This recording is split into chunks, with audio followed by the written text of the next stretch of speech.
Welcome to the Navic Gaming Podcast, where it is our mission to explore the business and future of video games. We bring together the industry's brightest builders, investors, and thinkers to keep a pulse on current events, dissect emerging trends in games, share lessons learned, and have a great time. This podcast is also part of Navic's growing ecosystem, which ranges from free and premium research to consulting and advisory services. For more information, visit www.navic.co. This episode is brought to you by Grid, the preferred live data platform of game publishers and esports tournament organizers. Grid's data infrastructure and distribution solutions help game rights holders unlock new revenue streams while empowering their communities and professional players. No matter what you are building, Grid can unlock your game's data potential through its off-the-shelf Grid SDK or fully customizable solutions. Plus, if you're a developer or entrepreneur with a live data-powered project idea, make sure to apply for Grid Open Access to start building with supported official game data today. Learn more and sign up at grid.gg or check out the link in the show notes. And with that, let's jump into the episode. What's up, everyone? Hello. Welcome to the Navic Gaming Podcast. I'm your host, Alex Takei, and this, of course, is Interview and Insights. Today, our focus is on the role of cloud and server orchestration in the distribution of the modern video game, the menu of options studio have, and the financial implications of those choices, i.e. the business model around cloud. The topic is absolutely massive. For any server-hosted game, think Minecraft, or online multiplayer game, think League of Legends or Sea of Thieves, cloud services and server orchestration make or break the experience. Does not matter how good the game is unless a playable experience is delivered into the hands of gamers. We're going to open with clarification around what this episode is not about, why we should care from an operative level about your cloud stack, and precisely what is a cloud stack, an overview of the options that studios have, an overview of the providers, and discuss the different business models present in the cloud business and how your cloud strategy should change over the course of a game's lifecycle. We've got a ton to get into today, so we're just going to jump right in and introduce our guests who are experts in this field. First up, my homie, Sid Dhulipalla, founder and CEO of Hathora, a company that's powering server orchestration and the cloud backend of many up-and-coming VC-backed studios and supporting launches like Frost Giant's recent Stormgate beta. Welcome to the pod, Sid. Alex, thanks for having me on. Awesome. And next, I have Steven Hartland, who has a long technical career in server management, event orchestration, and all things gaming technical infrastructure. Steven, now at Rocket Science, previously spent 20 plus years at Multiplay and has a background in enterprise hosting at Electronic Arts. Welcome. Thank you, Alex. Yes, we worked with Electronic Arts, not actually worked at Electronic Arts, just a little clarification. Excellent correction. Thank you. And so, awesome. Well, I'm super glad to have you guys both on. And before we start talking about anything real today, our first attempt to do is to get some of our terminology straight. So cloud gaming, though not as ubiquitous as buzzwords like metaverse and AI, means a lot of different things depending on who you talk to and context.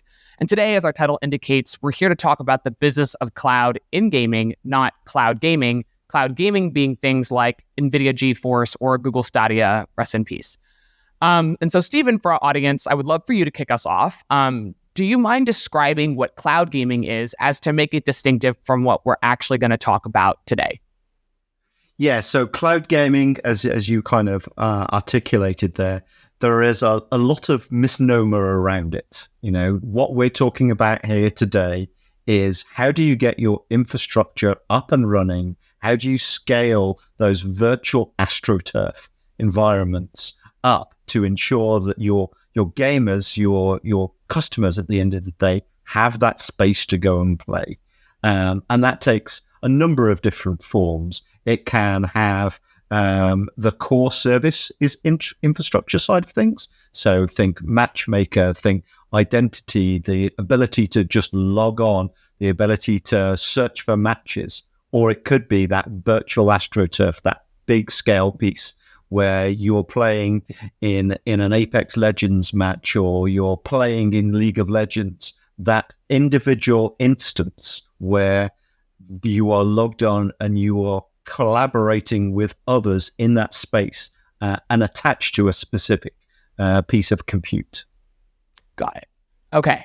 Well, that's really helpful. Gives us some grounding that we're not talking about cloud gaming. We're talking about cloud in gaming. And with that, and now that we have that kind of cleared away, I would love to actually pass it to you guys for some intros. Sid, how about you kick us off? Tell us a little bit about yourself and tell us about Hathora. Sounds good. So I guess come from a very technical background. I studied computer science in college, was always really interested in the systems side of things, even in college. And then I actually went into Palantir out of school. And Palantir was making a transition away from selling on-prem licenses to cloud-hosted SaaS. And I was kind of asked to get my hands dirty in that transition. It was a super exciting period for me personally because I learned a lot about how infrastructure at scale should be run. So everything from, what's the best way for the other product teams that were using our platform to have like seamless CI/CD? How do we bring observability back to those teams so when something's going out wrong in production, they can see all of that? But also when you're spending like upwards of $100 million a year on cloud, you got to really optimize that because it really affects the bottom line of the business itself. And there's more things around like security, compliance, and it was great to kind of get my hands dirty across like all of those dimensions. And then I was at Databricks for a couple of years after, where we were working on multi-cloud.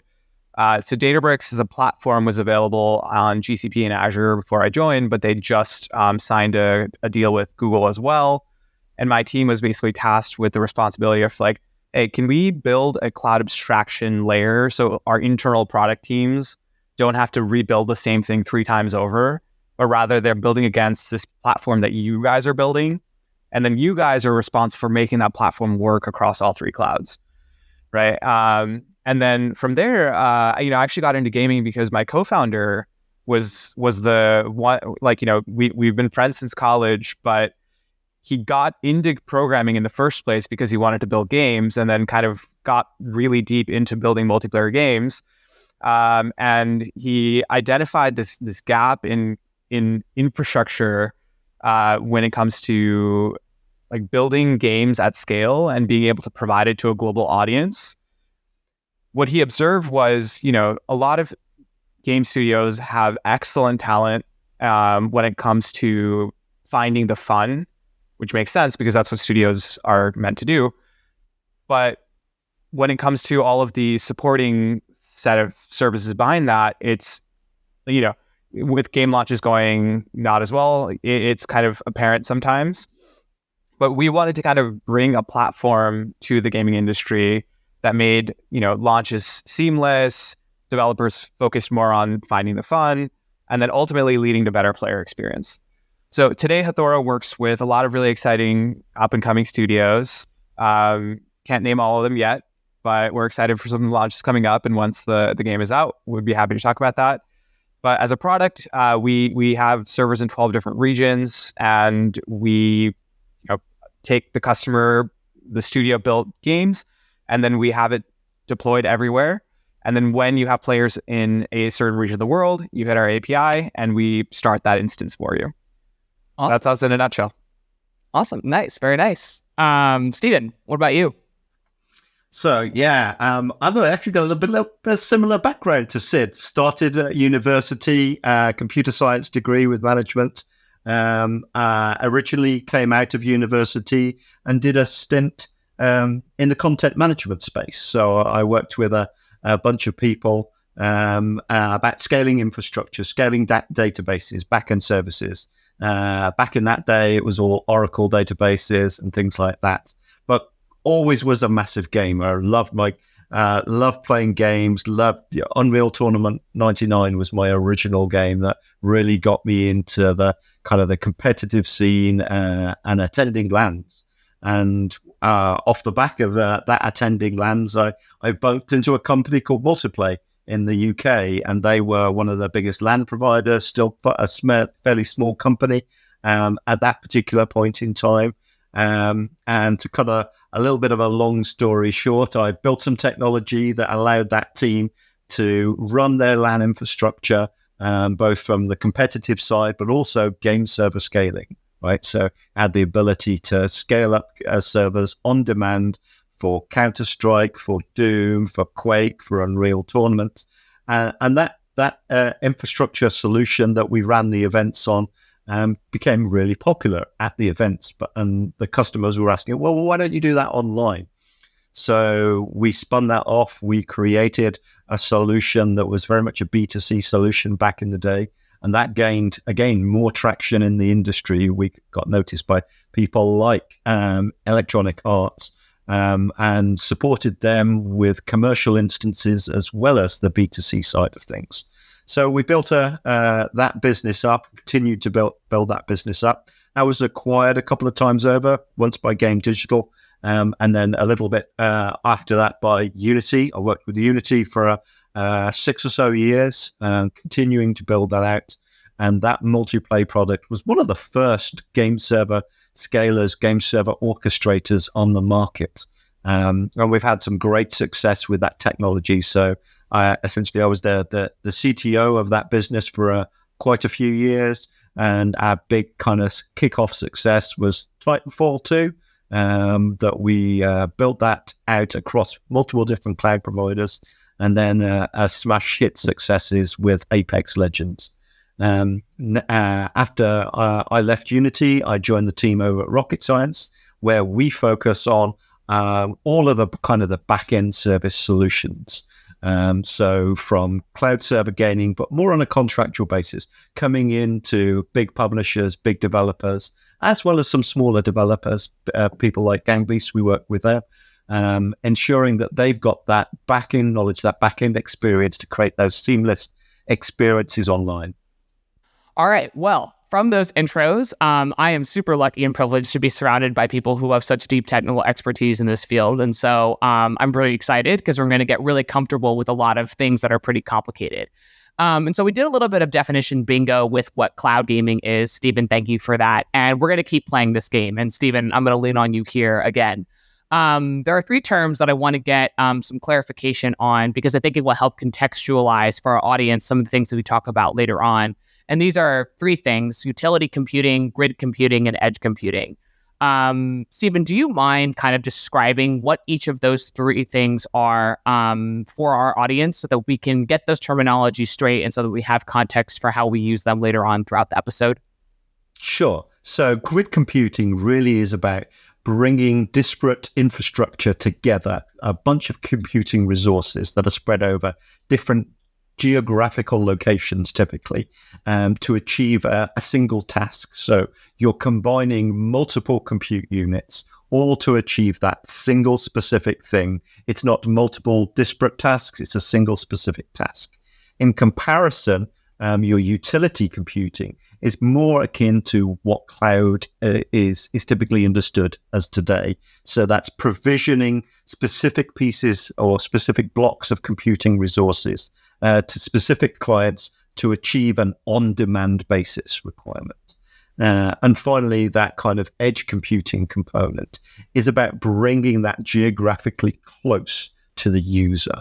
So something that is highly latency sensitive is something that really benefits from edge computing. There are definitely challenges when it comes to edge computing and how well you can kind of use it, because you don't typically have as much of it about because it is at the edge, it's close to the users. You don't have massive data centers distributed everywhere. Interesting. Okay, so repeating what I heard back, grid computing is kind of like socialist servers. Lots of combining different resources to accomplish a single goal. Utility computing is more what we're talking about when it comes to cloud, the business of cloud in games. It's like public utilities like water. You get charged on a specific usage. And then edge computing is physically locating those servers near the users, which is, I think, very counterintuitive because I would think the edge is far away, but maybe the edge is close. And that is for games. And so, all right, so that's really helpful. Thank you for giving us that rundown on those 3 terms. I would love to hear from both you guys, which of these three is, it's obviously ostensible that utility computing is the most applicable for games, but what do we think about edge computing as it relates towards games, and whether or not that's actually being orchestrated today, and if it's something that's actually being done? Sid, maybe any thoughts here? Sure. Yeah, I think edge computing is the one that people think of as typically very helpful for games. And in practice, it is helpful up to a certain level, but taken to its extreme version, it's actually not the most useful of things. So when you think about latency in games, right, like staying under a 50 millisecond profile latency to the server and back is very important. But the difference between like 15 versus like 3 milliseconds is actually not as large, because there's just like fundamental like bottlenecks in other parts of the stack, including just like rendering a frame in the user's machine itself. So when you think about edge computing, there's a few downsides taken to its extreme. Like imagine like, every neighborhood had a like edge node that you could schedule matches into. The problem then becomes, well, you're going to have a lot of like idle capacity all over the world that you'll never truly be able to fill. So there's a cost problem that you'll run into. And then there's a secondary problem, which is player liquidity, right? So if you're trying to do fancy matchmaking where you're trying to like, pull people together based on like language they speak or rank or, match modes, the set of players that you have available starts to shrink in a pool. And by the time you end up, picking like 5, 10, 64 players, you need to kind of optimize for all of those players and not just the one player who happens to have a node in their neighborhood, essentially. So that's why a lot of games have kind of gone to the, hey, we're going to pick like 10 to 15 regions globally and have large singular pools of compute in each region. But, everyone within that region connects to that same pool. And then, it's between like 10 to 50 milliseconds for those players, but it's in the realm of very reasonable while balancing cost and other things like matchmaking. That's pretty interesting. And yeah, and actually an excellent segue, because this has a lot to do with the player experience and why we care about the cloud stack in the first place. And I think this would be a great time to jump into, why do we care? You're talking about, the difference being 10 to 15 milliseconds between each player. But, why as a developer, beyond that, should I care about my cloud stack? And this is what's going to inform the menu of options and the implications of each options, whether or not you wanted to choose a true edge compute or this geographically server co-located setup that you just described. What does a cloud provider actually do for me, and why do I care as a game studio about how I select? How should I think about that, Sid? Yeah, absolutely. So I'd say like the number one thing at the end of the day is like player experience, right? Like if players are not having a good time, then the game is going to suffer. So even when you think about your cloud stack, the first thing that you should be thinking about is like, okay, well, how does this affect player performance? And there's a few different dimensions within player performance, right? So the first we've talked a bunch about is latency. But beyond that too, you have concerns like availability. So like, suddenly you have 10x the players. Like, do you have enough compute available in that region to handle that? And how quickly can you add new capacity, right? And then the last piece is reliability as well on that front. Like, if your players are hopping in and, their servers keep disconnecting every 10 minutes, or, they have a high like dropped packet rate, it's also a poor experience, right? So performance, player experience as a whole is like one bucket. And then the second, I would say like almost equally as important, but just slightly less important is cost, because like, you can have the most cost efficient thing, but if it leads to a poor player experience, that's still not like that's not good. But like, cost does matter at the end of the day. And so if you like deploy purely on the cloud, there's like a set of cost considerations. If you deploy purely on bare metal, there's another. If you don't even use dedicated servers, there's another cost consideration. So that's something we'll probably get into a lot later on as well. So I'll leave costs there. And then lastly, reasons like 3 to 10, there's like a whole bunch of them. The top ones that come to mind are like a developer velocity, right? Like how quickly can you like ship updates to your game? Like if you're doing like seasons, like do you feel comfortable like launching on a fast cadence? and feel comfortable that when you're doing this, like you have enough capacity and all the other problems that come along with it. Then you have concerns like security, like, are you patching the underlying machines fast enough? Like, are you getting like, are your firewall rules set up correctly? Do you have your DDoS protection set up correctly? And there's a whole bunch of things around security as well. But I'll kind of pause there. The concerns like, 5 through 10 are probably like way lower tier than the first 4. Yeah. Well, I mean, but again, a lot of it boils down to one, the player experience. For security, it's also a player experience question, right? And then a developer experience, which is how much money am I going to be making for the services that I'm providing? Hopefully, I'm providing a great game and a great experience. But is my margin going to be so diminished by providing this great experience that I, as a developer, won't be able to continue my vocation?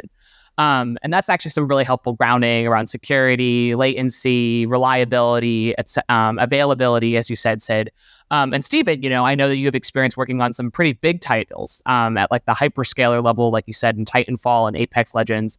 And I actually recently read an article in preparing for this episode about Apex's multi-tiered cloud infrastructure. And for anyone wondering, the article is aptly named Uptime Legends, and is linked in the show notes, I'll link it in the show notes. And so, Steven, could you share a little bit about their strategy and how that contributed to the roaring success of the Apex Legends launch?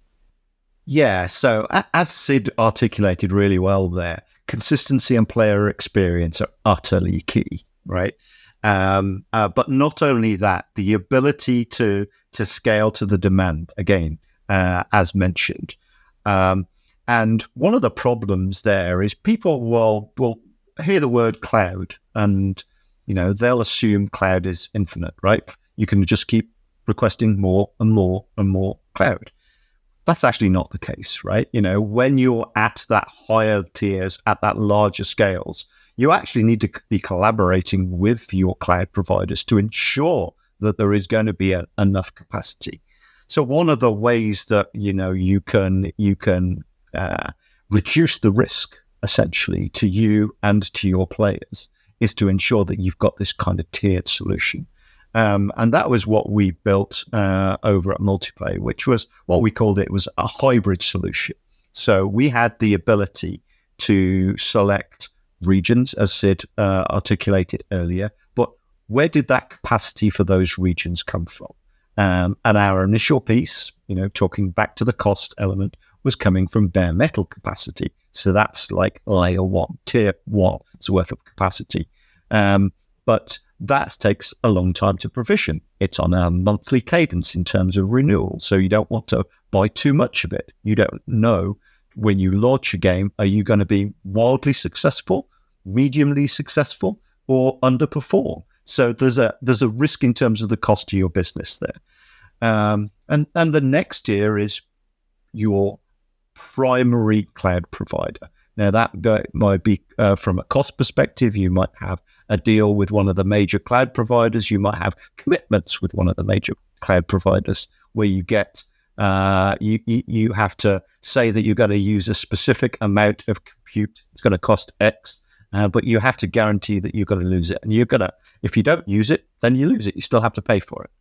And the third kind of tier really is what is your fallback? So in the situation where your your primary cloud provider doesn't have enough capacity, what are you going to do at that particular point in time? So that's kind of your third tier. But there's also an additional reason for having that kind of third tier and having multiple cloud providers and being able to be kind of cloud agnostic. And that's in the case of failures. We had a situation at one of the games comms where there was a major outage on one of the cloud providers over in the US. And the Apex Legends solution that we put in place for that team stayed online because we were able to transition players away from the affected compute and onto a totally different cloud provider's compute, bypassing the outage in its entirety pretty much seamlessly across the board. Now, there is a cost implication for that, right? Because you're spinning up an entire new set of cloud compute in a different location.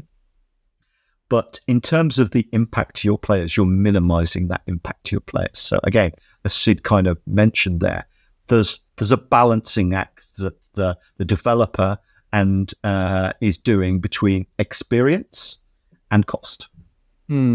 That's really interesting. And the way that I'm thinking about that is, it sounds like, again, business, but like there's the debt payment waterfalls, where you have your like senior secured debt, and then you have your mezzanine and everything else. It kind of sounds like cloud set up similarly, where you might have a stack of hybrid solutions where you have your dedicated, if you achieve escape velocity beyond that, you bounce into the cloud zone, and then you go up in tiers. And in summary, kind of what I'm reacting to is that it just seems like, for Apex Legends, their strategy was to be partnered with, I think, almost 3 cloud providers. They were partnered with GCP, Azure, and I think also Amazon. And so the idea being here is that just like not one provider works. You need to have backups to the backup in the case of failures, and to keep that, insulated.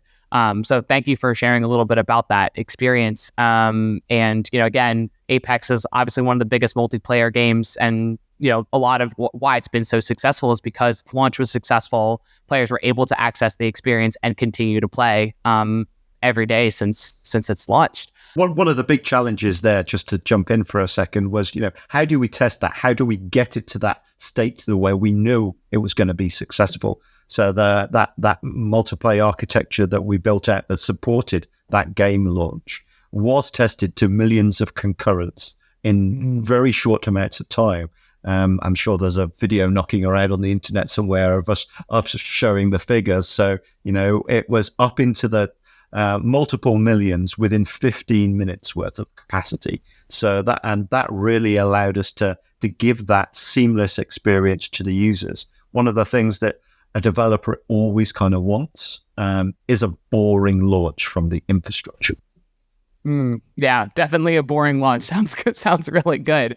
And so, I guess let's talk about how we can best find our way to a boring launch.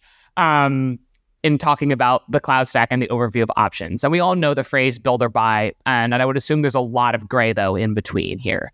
And we'll get to this later on, but one of my favorite things about cloud infra is that there's not only options to build or buy, but they're also, the answer to whether or not to build or buy is dependent on the stage of development. And Steven, since you've been in the engineering driver's seat at Rocket Science, and in many of your roles in the past, do you think you could give me an overview of the options of the modern day technical architecture for each, and maybe give me 1 to 2 pros and cons for each of the 4 setups, which I loosely understand are bare metal, dedicated, peer-to-peer, and hybrid? And we talked a little bit about some of them in the Apex Legends example, but so bare metal, it kind of is what it says on the tin. It's typically compute which is rented out on a month-by-month basis.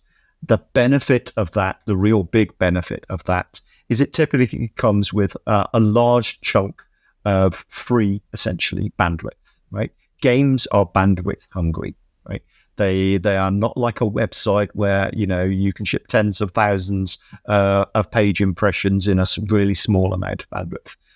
You are typically shipping around hundreds of kilobytes per second per player. So when you've got large instance servers, you are shipping around a lot of capacity for a large amount of time. So when you've got those bare metal instances, and they come with multiple terabytes worth of capacity bandwidth to be able to use for free, that is where that kind of big benefit is. The con of bare metal is, how are you going to automate it? How are you going to orchestrate it? How are you going to set it up? That is where you need a solution like Multiplay or like Hathora to ensure that you've got that automation that can take care of the heavy lifting of that. When it comes to cloud, scalability is its jam right at the end of the day.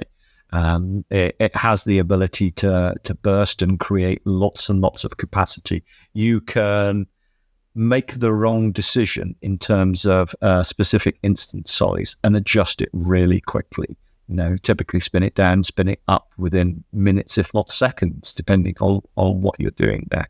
So flexibility is the ultimate thing there, but the challenge comes from the opposite side of what bare metal is, and that's cost of bandwidth, right? So you're playing per byte, per kilobyte, per megabyte, per gigabyte's worth of bandwidth. And when it comes in comparison to what you can buy, though, that capacity kind of wholesale, you're actually paying quite a steep premium for the flexibility. But that flexibility is not just flexibility. It also comes with a great level of service, right, that sits behind it. So you're going to get really kind of good reliability. You're going to have, to a certain extent, DDoS solutions kind of built in. So you are kind of weighing the pros and cons there. And the final one that you mentioned there, go on, Sid, jump in. No, to add a little bit of color to the cost, to the bandwidth cost angle, cloud providers have almost like a 97 to 99% margin on the egress bandwidth charges that they have. So it costs them almost nothing, but it's more of a strategic play for them to like lock the workloads into their cloud platform, essentially. So that's kind of why bare metal providers are able to like offer that at a significant discount, because the underlying cost is basically nothing. Yeah, so that's where if you can balance it correctly, you can get the best of both worlds, and that's where the hybrid solution kind of comes in. For the multiplayer solution, which is now run by Unity, we were looking at a 70-30 split to get the optimal kind of cost bandwidth. So that's 70% of the capacity would be in bare metal, and 30%, that burst capacity, would be hosted in cloud. And the final one that you mentioned there is kind of peer-to-peer. Now, that is a bit of an edge case piece, because when we were talking earlier about, what is the player experience, one of those players is going to get a really great experience because they are the host, right? But as we all kind of know, the internet connections that we all sit on at home can be particularly unreliable. So you kind of pay the penalty by reducing the costs of your overall hosting because it's free. You are not paying for a server instance, but your player's experience might not be ideal.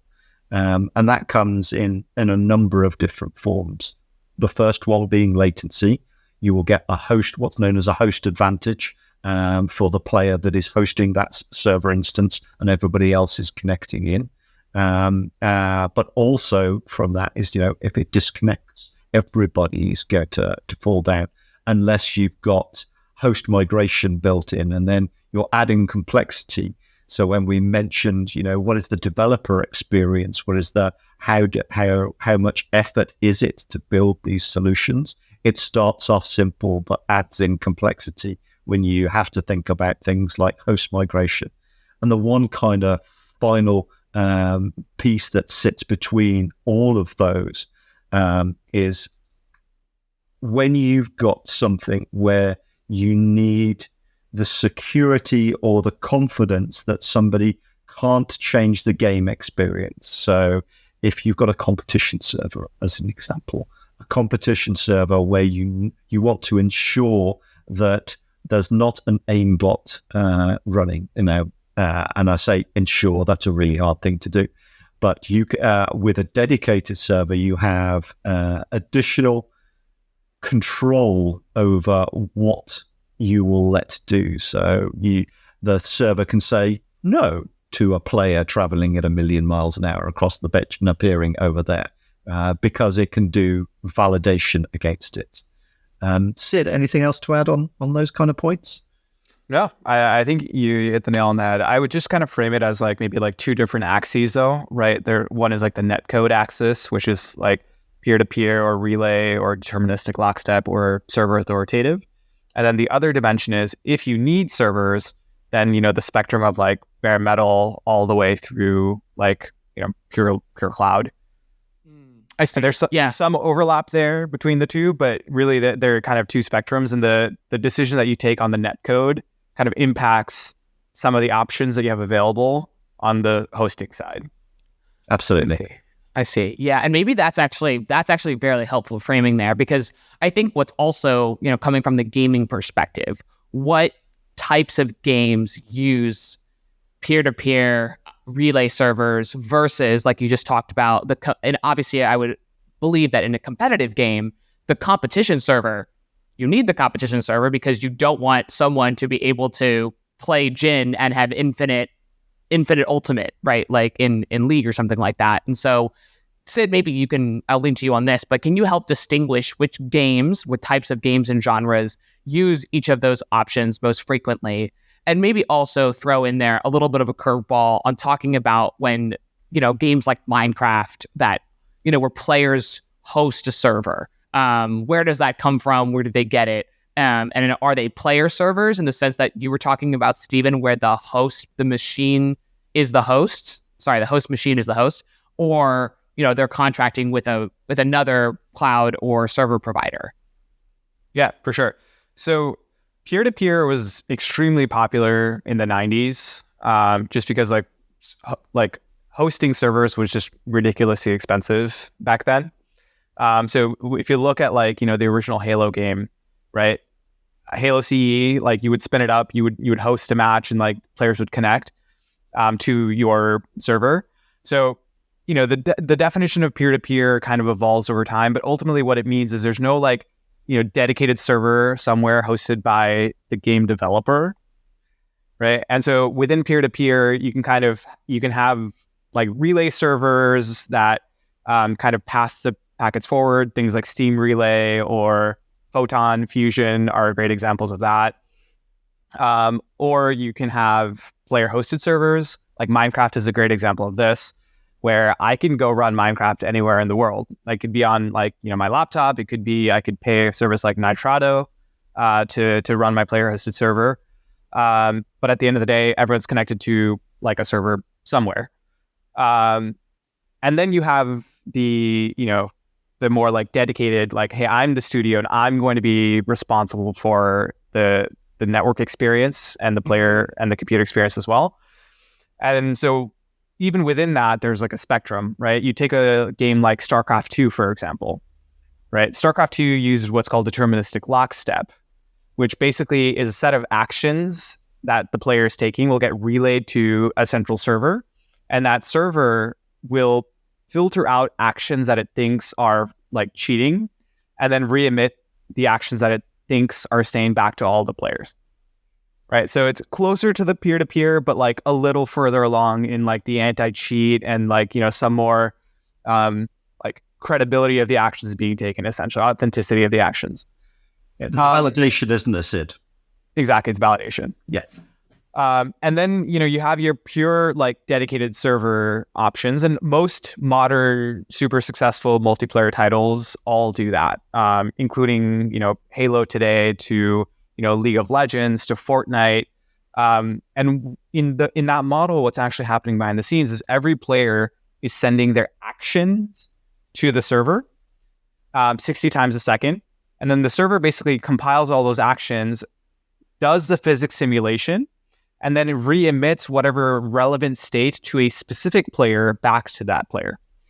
Right? So just because I tell the server I've moved from one end of the map to the other end, servers there's no action you can take that would make that possible. So most games that are either competitive or, even a lot of like live ops titles where if you're, selling skins and you want to ensure that players who are appearing a certain way in the game have actually like purchased that skin, have all moved towards a dedicated server model. Now, the downside of dedicated servers is it ends up requiring a lot more compute and bandwidth on the server side. And that's something the studio has to like decide if it makes sense for the business model that they're going for. And so in a lot of cases, for like indies and even like, some super successful titles, the unit economics of dedicated servers don't make sense. Like it would cost you more to provide dedicated servers for all your players than you would ever make from each player in that game. And there is one other component that jumps into my mind about that, and that's about the scale, right? So you think of Fortnite, you think of Apex Legends, where the pure number of players can actually overload the capacity that would be available if that was a peer-to-peer installation, right? Yes, we've made great jumps in bandwidth available, but there are still locations which have typical DSL. So you're talking 5 meg up, and you simply couldn't provide the capacity for 100 players if it was being hosted in a peer-to-peer situation. And that was one of the drivers between Titanfall, one of our original titles that we supported. And that was, they wanted bots. They also wanted that not only the ability to run large player numbers like they did with Apex Legends, but when it comes to bots, they wanted the compute to be able to augment the experience that would otherwise not be possible within a peer-to-peer or direct connectivity experience. Interesting. I see. Yeah, because in the peer-to-peer dynamic, you're basically relying on the player's infrastructure and their home country, their neighborhood, correct, their house specifically, which is, I think, really interesting because you're kind of outsourcing that to the player to front. Yeah. And very interesting. It's kind of like VAT tax. Okay, so we got some grounding on all of these different types of dynamics and options, bare metal, dedicated, whether on, where you're providing servers and as you as the developer is responsible for that experience, peer-to-peer, hybrid solutions. But I would love to get a little bit of an overview of who are the actual providers of these services. And they're all the big names that we know, in the cloud space, like AWS, Azure, GCP is public cloud. Tencent, as some may know, is investing heavily in its cloud division to provide platform tools to its developers. And these are general cloud providers. Steven, can you tell me a little bit about, for games specifically, who are the big, kind of the companies that work with AAA games? Who are the companies that work with AA? And who are the companies that work with indie when it comes to cloud services? I think, from the cloud perspective, it's all of the usual suspects that you mentioned there. AWS, GCP, Microsoft's Azure, and Tencent if you're looking further afield, particularly if you want any kind of support in China. The China firewall makes it really difficult to be able to provide good services from AWS or GCP within the China region itself. And it doesn't really make too much of a difference whether you're an indie, a AA, or a AAA when it comes to those pieces. They all provide a great experience. One of the more kind of standout items that come is, how do you orchestrate those solutions, right? So does the cloud provider have something where you can just go and turn it on, like as Sid's company does? So if you're the smaller indie and you don't want to have to go and create that orchestration solution, you are going to be looking for a cloud provider that has a native solution for it. So, for example, Amazon Game Lift, you can go and integrate their SDK, you can go and put it all together. Whereas the GCP solution is more of an open source solution, which is going to take you a little bit kind of more effort, and you don't have somebody that's going to be able to answer your questions at a drop of a hat. So you won't be able to, as a AAA, have that enterprise support agreement. So when something goes wrong, that you can reach out and get kind of that level of support. And if you've built your own kind of solutions, that's on you to support. It's only going to be the infrastructure side of things. So, to answer your question, I think you're going to see the same providers used across all of the range. It depends on exactly what that particular customer is used to being created. What solutions do they have? And then, well, guess what about the bare metal scene? I don't know anything about those players, Sid. I know that you're working with a lot of them. Yeah. So, Alex, when it comes to bare metal providers, there's a lot of different varieties that come in. But, Equinix is one of the biggest names in the world, and they handle the full spectrum of services. Like, you could rent colo space from them, where you can purchase the hardware yourself and they'll just lease you a rack. Or, as you get further along the spectrum, you can start leasing just a server in a given rack on a month-by-month basis. So you're kind of it's closer towards the cloud model, but slightly longer terms, but at a better price. And then funnily enough, like the cloud vendors also offer bare metal instances, which are basically the same thing as, they just don't have the hypervisor running, right? But so some of the in-between options, I would say, are companies like i3D, servers.com, Vultr, ZenLayer. All these companies, they have their own colo spaces, and like they purchase the hardware and racked it, and they're ready to lease you a server at a time for a month-by-month basis. And those are the most interesting ones for a lot of game studios because, it's kind of that sweet spot of like operationally, they're not as hard as going and leasing, like purchasing land and building everything. But on the other hand, they still give you a significant savings in terms of like, bandwidth and compute. Got it. Okay. That's some really good context. And then briefly, would love to touch upon, you spoke a little bit about what Hathora is doing, and Steven, you kind of pointed to, you need a partner like Hathora to turn on the bare metal. Where does Hathora specifically sit in this market? And then Steven, we're going to go to you and talk about where Rocket Science specifically sits in this market. So Sid, how about you kick us off? Cool. Yeah. So, we're a very targeted part of the stack, right? Like we don't have a lot of like broad services. For example, like matchmaking, identity, and authentication. That's all stuff that like we integrate with like other providers. But the part that we focus on is, all right, once you have a pool of players in a given region that are ready to enter into a match, and you want to tell them, hey, go connect here, and you can start playing, that's where we come in, right? So your matchmaker is going to go through the whole flow of saying like, okay, these 5 players are, ranked approximately the same. And given their like geographic spread, like Tokyo is the best place where I want a server spun up for them. So then the matchmaker reaches out to Hathora, and then Hathora basically says, all right, like you want something in Tokyo, and like I know what you've uploaded and what we need to start. Here is that server started up in under 5 seconds, and here's the connection details that you can pass back to your players to connect to.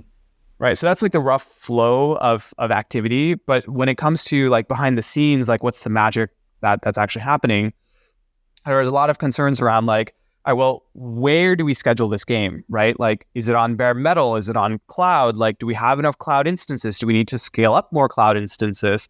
And when it comes to bare metal, actually like provisioning and like procuring the metal and like enrolling them into our fleets and patching them and keeping them updated, that's all of the responsibility that Hathora takes.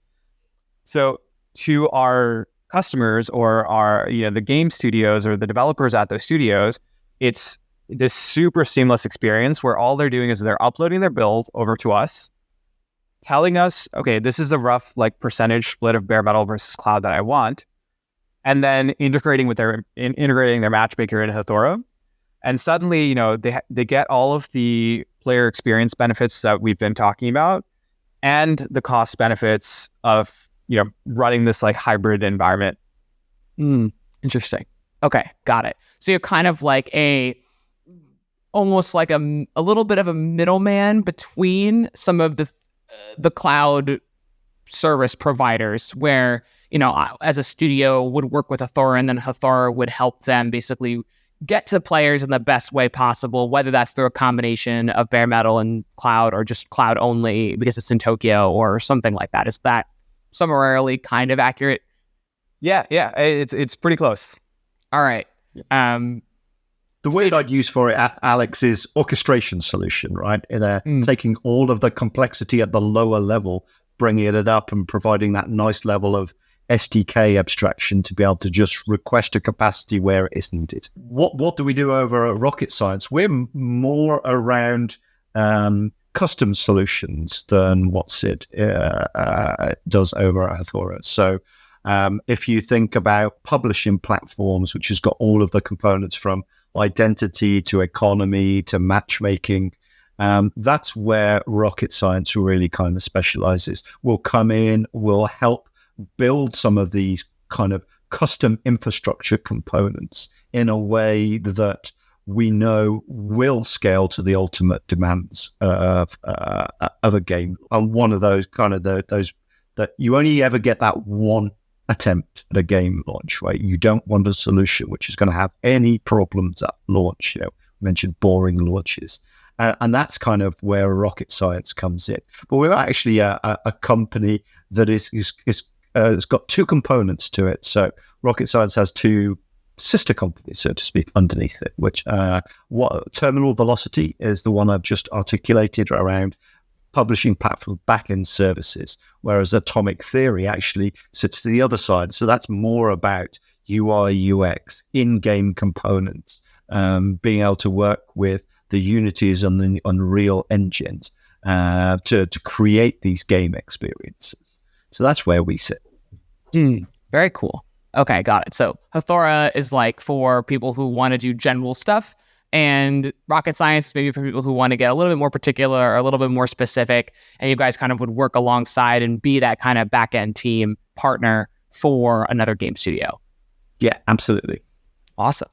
All right, so we got an overview of cloud, we've got an overview of the providers, and now we can finally shift to our favorite topic, which is business models. And so I'm going to take a little bit of this here because I worked on a enterprise deal with Google Cloud at Activision Blizzard King, a 3-year multi-business unit, multi-vertical deal. And so I unfortunately know a good bit about cloud credit programs, burst models, P&L and cost classification of different types of cloud. And, we talked about this triangle of predictability, cost, and flexibility. And I guess I'm going to give an overview of the standard models that exist, though these are not necessarily tailored to games. And I think one of the really interesting things here is that because so many of these companies like Google, like Azure, like Amazon are public cloud providers, a lot of them are actually not optimized to be a win-win solution for businesses in games. And it's actually rather inconvenient for games at times. But the standard cloud computing models, as I know them, are obviously infrastructure as a service. This is something like AWS and EC2. The provider gives a basic computing infrastructure, IT professional setup for your instances and network structure, and you can remove or add them as you need.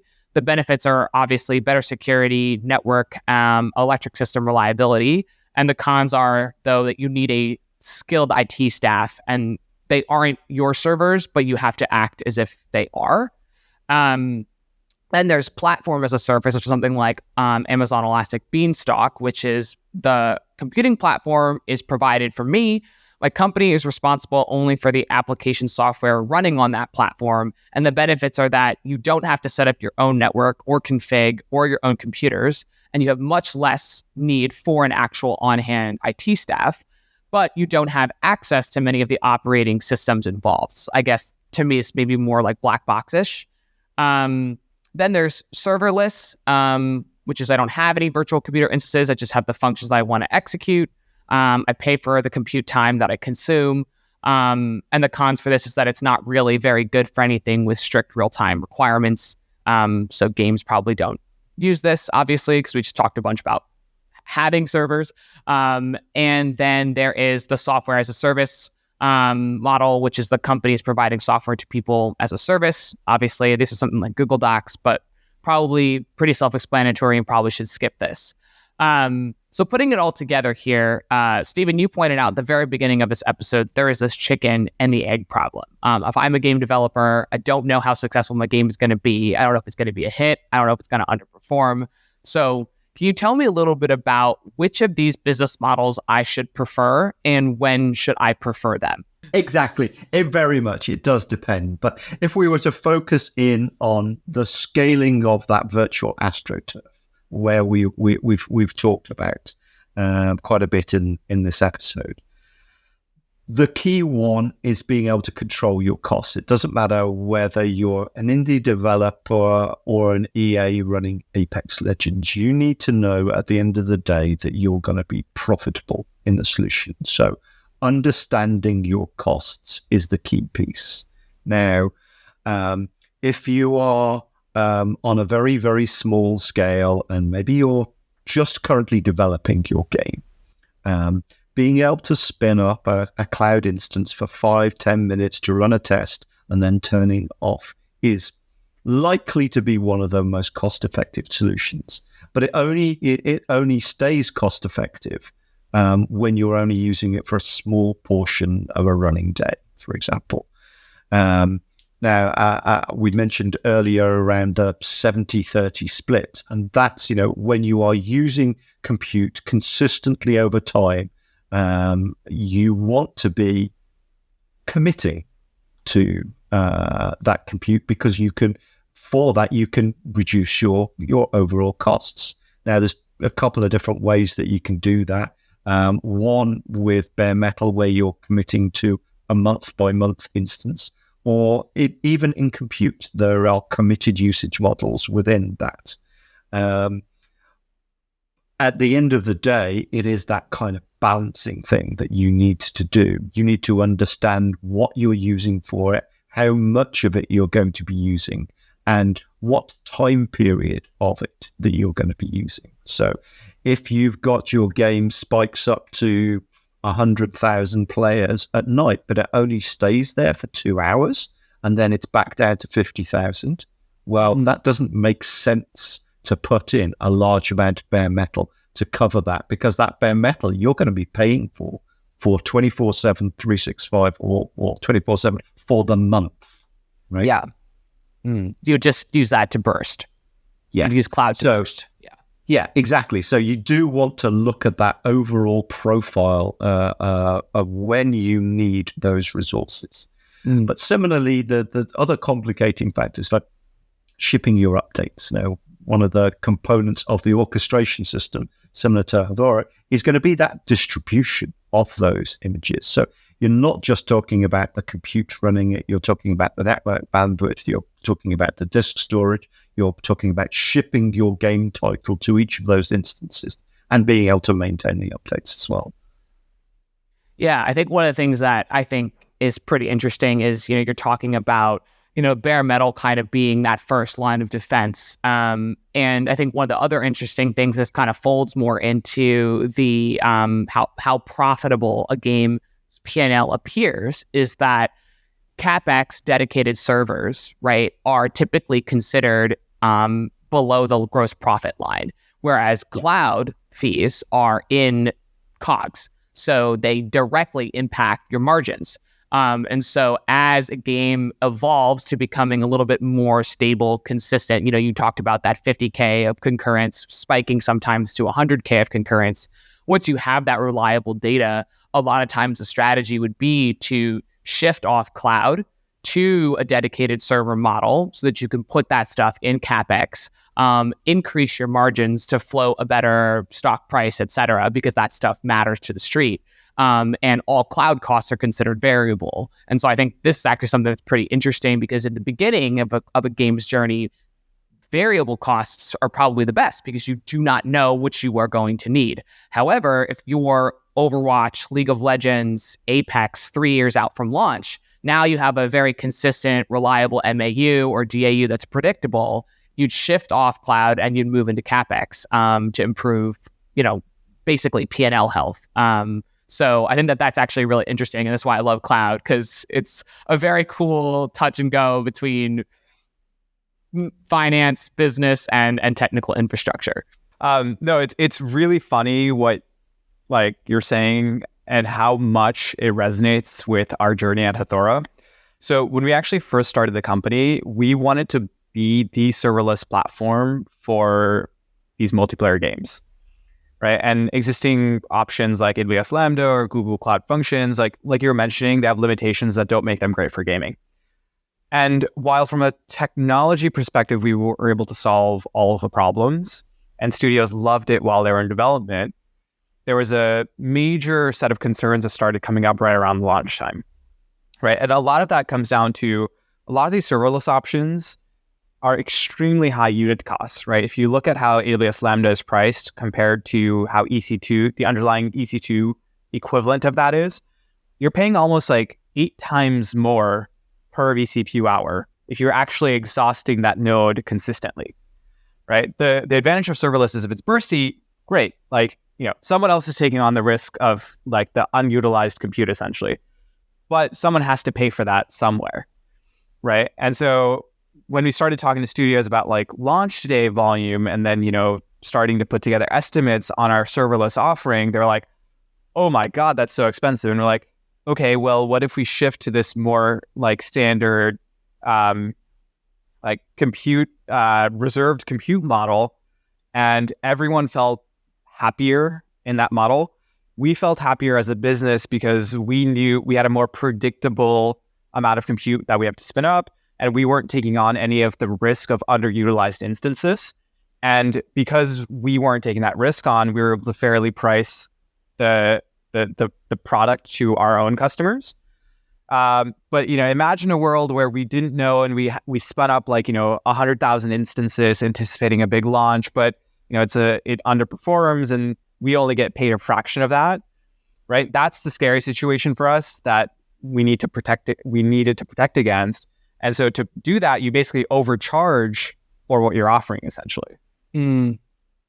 Yeah, when you're looking at the scaling equation, you're always looking for this safety buffer at the top, right?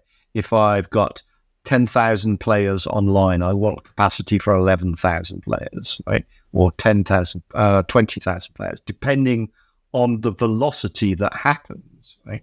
So one of the challenges when it comes to building an effective orchestration solution is giving users the right level of flexibility to go, actually, for my title, I know these facts about it, right? I know that I'm going to have short match times. So when I've got short match times, that's going to impact how many instances that I'm going to cycle through on an hour by hour basis. And what does that mean?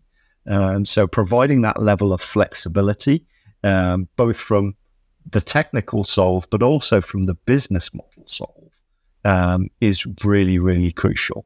And it does come on to some interesting additional business model that you'll see from people like Google Cloud, where they do offer the decaying discount, so to speak. So where if you have used a larger amount over a period of time, you start to see a discount kicking in. And that's a really interesting component that does play into the complexity of the equation. Yeah. And it's also hard to track. There's all of this, I think when the more complicated the business models are, something you have to consider is actual just governance of that business model. So, ratchet scaling fees, different types of tiering, it's stuff that, kind of gets very complicated. And then you need like a full-time, you need a full-time deal team on one side and then the other side to manage it and be like, okay, well, you paid me X, but I actually should have paid you Y, and this is the data that I have collected on my side that sees this, and then the other side says something else. So it's really quite interesting that although some of the business models need to be tailored to games to make them, most financially fair to both the server provider and the server orchestration side, and for the studio, that does come at another cost, which is it's complicated. But our final topic, management, right? So our final topic, though, is, talking a little bit about the bare metal business models. Instead, I'm going to lean on you here to close us out. You've been working with a ton of them to lay out stuff for Hathora. Is there anything really here that's very interesting to you as a server business that you think about pretty actively in terms of which ones that you like to partner with and why?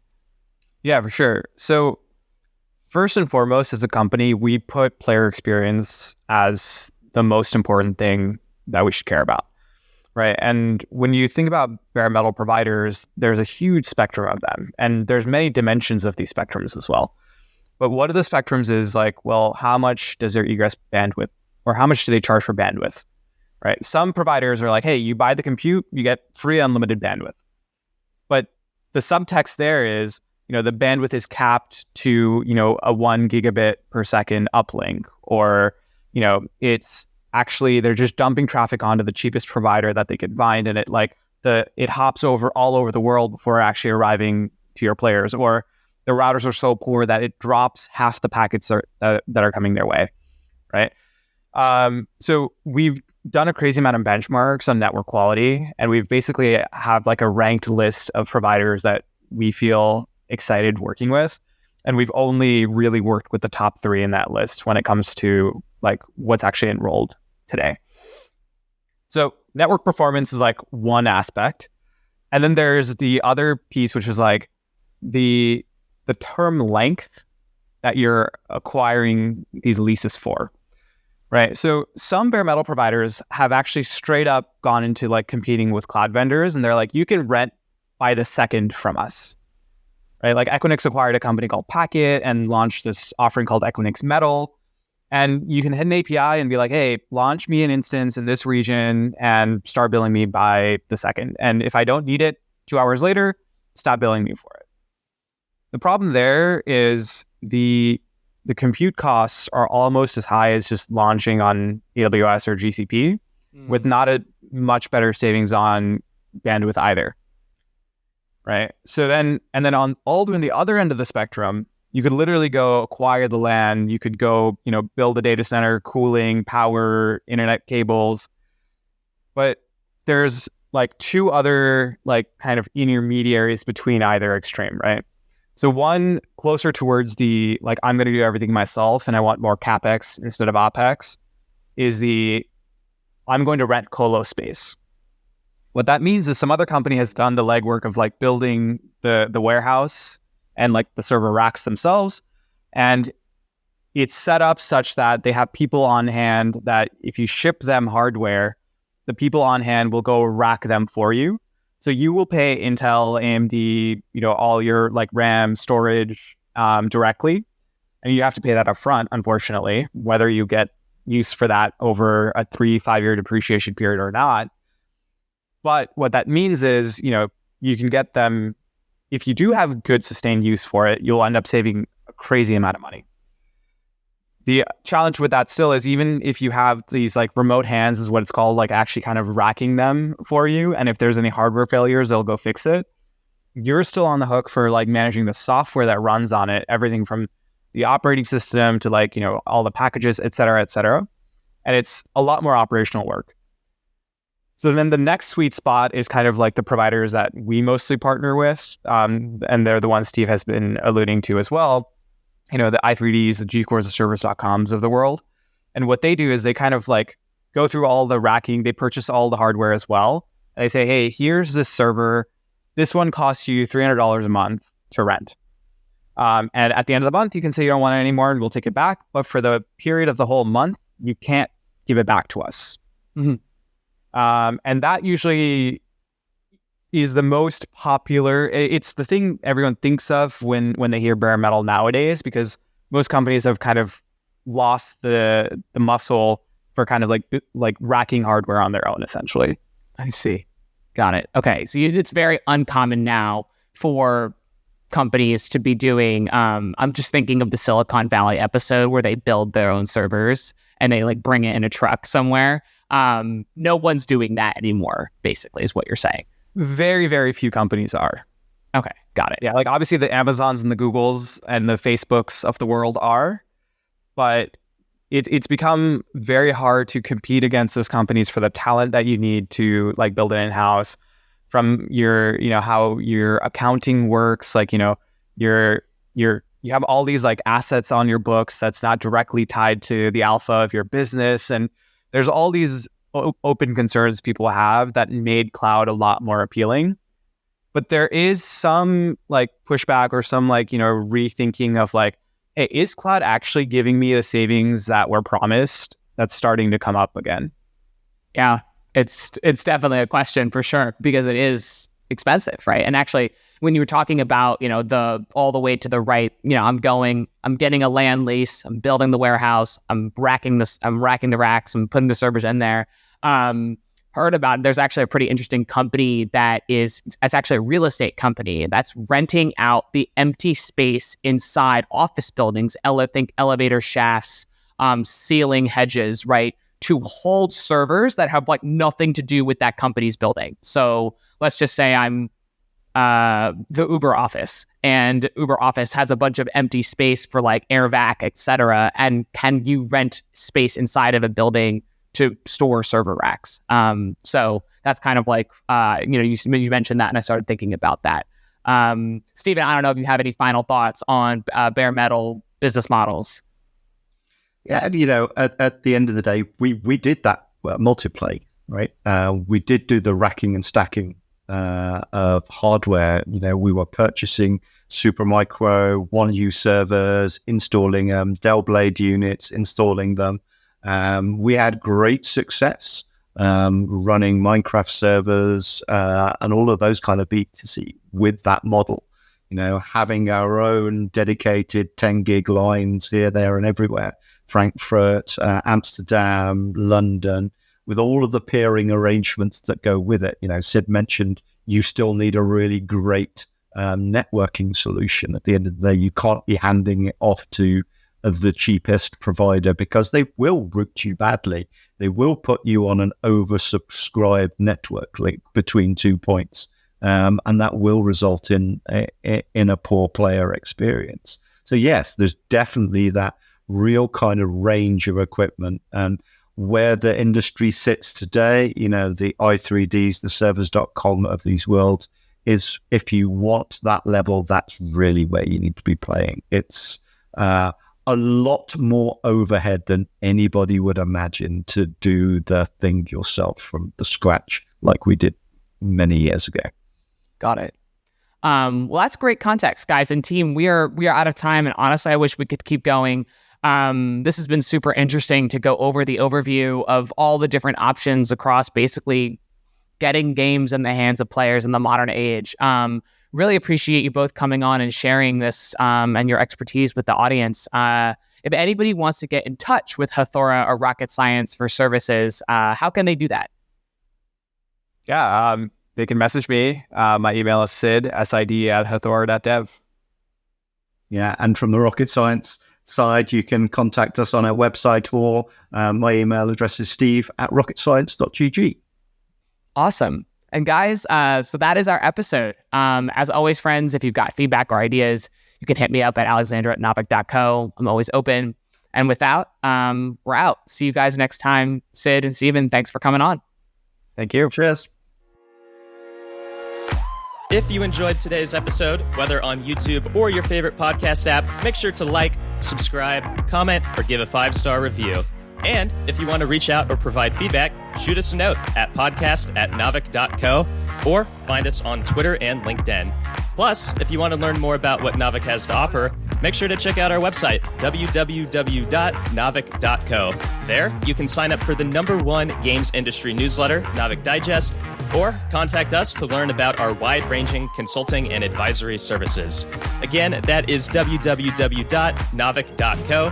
Thanks for listening, and we'll catch you in the next episode.